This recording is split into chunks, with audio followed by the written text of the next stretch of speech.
We're joined by Yahoo senior NBA writer Vincent Goodwill. Good morning. Hey, After Vince. was throwing all that shade yesterday, I didn't want him to be so Shifted close. him over? He had to scoot over one seat. I was a little put off by it, but he's here, so we'll deal with it. I was distracted by his man weave, so I asked him. Man weave? Okay. Do we need his first. canner back here to rub his hand through my hair? Get rid of these lines? My God.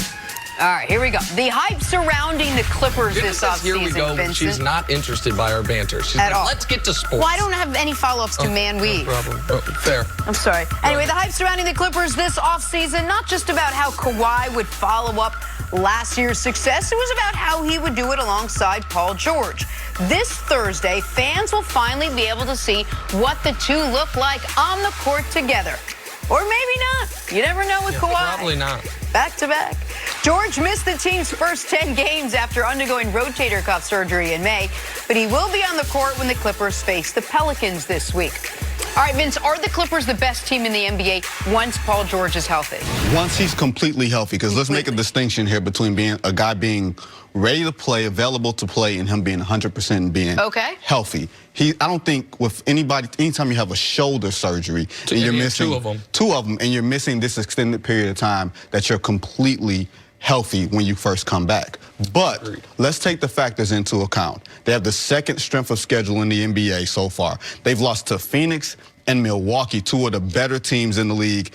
And this is a team that just got put together with the load management thing, Nick, that you bring up with Kawhi Leonard all the time. So from basically a continuity standpoint, they haven't begun to hit their stride yet as far as finding themselves and finding out who they are. Defensively, I think it's going to come. But when you have Kawhi Leonard being a master playmaker at this stage, and then you add in a guy like Paul George who can get you 4 or 5 assists a game, create his own shots, and be careful with the ball, I think that's going to put them a leg up ahead of anybody in the league. And I'll grant you that the Lakers are playing extremely well right now, you know, especially from the levels of injuries that they've had to deal with and the newness of LeBron playing point guard. But I would say right now, for what the potential is and what this team could be defensively, I don't think you can say that there's a better team on paper or practically than the Clippers. All right, just first quickly, before I directly answer the question, I do want to say I think it is great news for the Clippers that Paul George is already going to be back. I know this was the timeline they laid out. Yep. I was skeptical of it. You have double shoulder surgery the offseason, and they say mid-November. I would not have at all been shocked if that turned into mid-December. One of the reasons that I thought the Clippers had a real opportunity, and still do actually, but a real possibility of being in that 4-5 matchup was because I thought Paul George was going to miss 20 games. Missing 10 instead of 20 is great for them, even if it takes him a while to become the fully actualized Paul George, which I agree with. To your point, though, about your question, are they the best team in the NBA? If they are going to be, it is all about projection. Because through 1/8 of the season, they have not been anywhere close to it. Through 1/8 of the season, they have the number 8 offense. This amazing defensive team has the number 20 defense, and there are 10 teams in the league with the same or better record than the Clippers. Now, record-wise, everyone is so bunched up that one loss or one win can determine that immense amount. And I don't know that I agree with you on the continuity part of it, because this is the same team as last season, minus Danilo Gallinari and SGA, the players you traded for Paul George, plus the mild offseason acquisition of Mo Harkless was the biggest one, or JaMychal Green, pardon me, was the biggest one, aside from, of course, these two guys. But, I mean, you look at Lou Williams, Montrezl Harrell, Zubats was acquired midseason, Patrick Beverley, like those are guys that they had already. So I just haven't yet seen it with the Clippers. Now, they haven't been fully formed, but I also do wonder how much redundancy there is with Kawhi and Paul George, and whether or not that fixes what is, to me, their biggest weaknesses on the team, which is lack of a rim defender.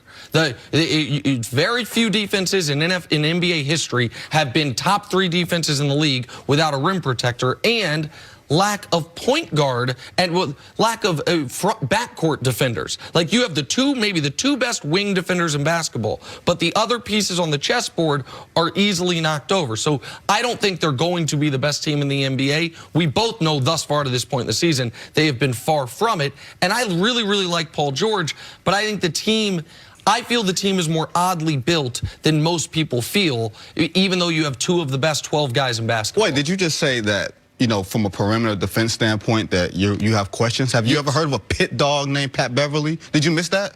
Okay, so my apologies. So the backcourt for the Clippers offense, what you have is you're going to have Beverly and Lou Williams, both of whom are elite at one specific thing, right? Lou Williams is an all-offensive player, and Patrick Beverly's an all-defensive player. Those two guys are going to be there in your key moments, which means to me you can pick on either one of them depending on which side of the court you're on, right? Like if you're on the offensive end, you go with Lou, and if you're on the defensive end, you shade off Beverly to help out on one of these other two guys, and neither one of those guys, and neither Kawhi nor Paul George, fix the problem of who is their rim defender. Like Philly, who is the defense that I thought they would be, even if they're underachieving, we know they have rim protector. Lakers have too many rim protectors. The Bucks have rim protectors. The best defenses that have actually played like the best defenses have that. The Clippers do not. I would agree with you if the game were being played 15 feet and in now. The game is being played 15 feet and out from a rim protection standpoint.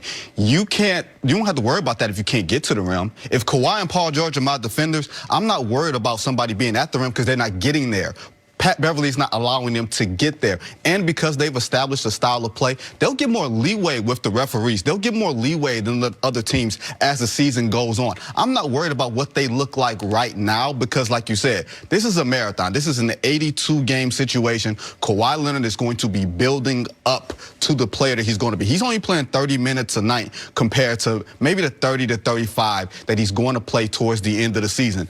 And what better number two could there be than Paul George? A talent. No.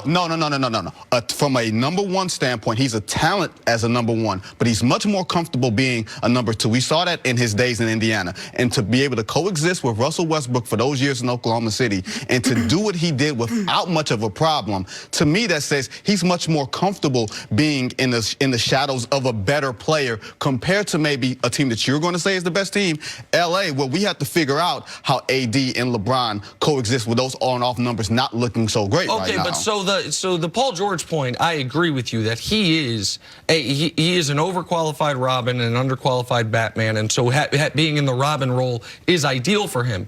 It is just people talked about Kawhi and Paul George and the fit being so great because they're so similar. That is not how I look at basketball. I think what you want is your best guys to do very different things. It's why the fit of Anthony Davis and LeBron makes so much sense. It's honestly why the fit of Steph and Clay made so much sense. Even though they were similar in shooting, on the defensive end, Clay could cover up so many of Steph's deficiencies. It's why I thought Ben Simmons, Joel Embiid would make so much sense. I thought Ben Simmons was going to be able to do a lot of the things he has been proven unable. Can't shoot, won't shoot? Can't shoot, won't shoot, okay, and is not great at running an offense. The things I thought he would be awesome at. He's an overqualified big man, but that's a separate discussion. And you just assigned something to Kawhi Leonard that I find very interesting. He's going to all of a sudden play big minutes. That'd be a first.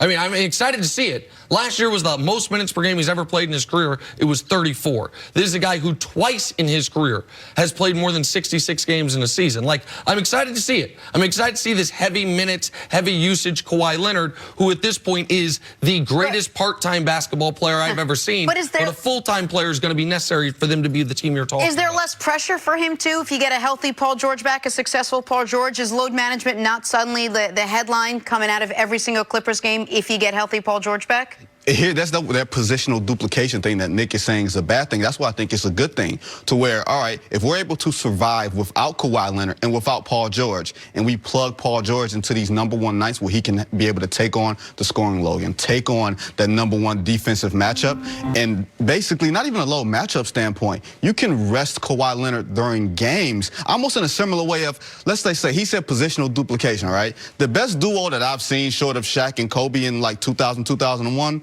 was kind of Mike and Scotty, right? And they were two wings who could defend, who could score, who could do so many different things similarly. And Nick says that there's positional duplication. They were drastically different players. Yes, they were drastically different players, but they could be interchangeable and play similar roles. No, not Scotty. Scotty, I'm not a fan of Scottie Pippen. He was not going to score 40 on a given night like Michael. But you had the best two perimeter defenders in basketball who could shut down perimeter wings at any given notice. No doubt. When it wasn't even a wing game at that point, and it's a wing game now. Absolutely, and I know that people are calling Kawhi Jordan because of the mid-range jump shot, but and I and listen, he is without question one of the 5 best players in basketball. He's sensational. But Jordan wasn't playing no 30 minutes a night, and he wasn't playing no 60 games a year. He's playing 38 minutes a night, and he was playing 80 games a year. And this idea, again, I just, let me see it. Like, let me ask you this.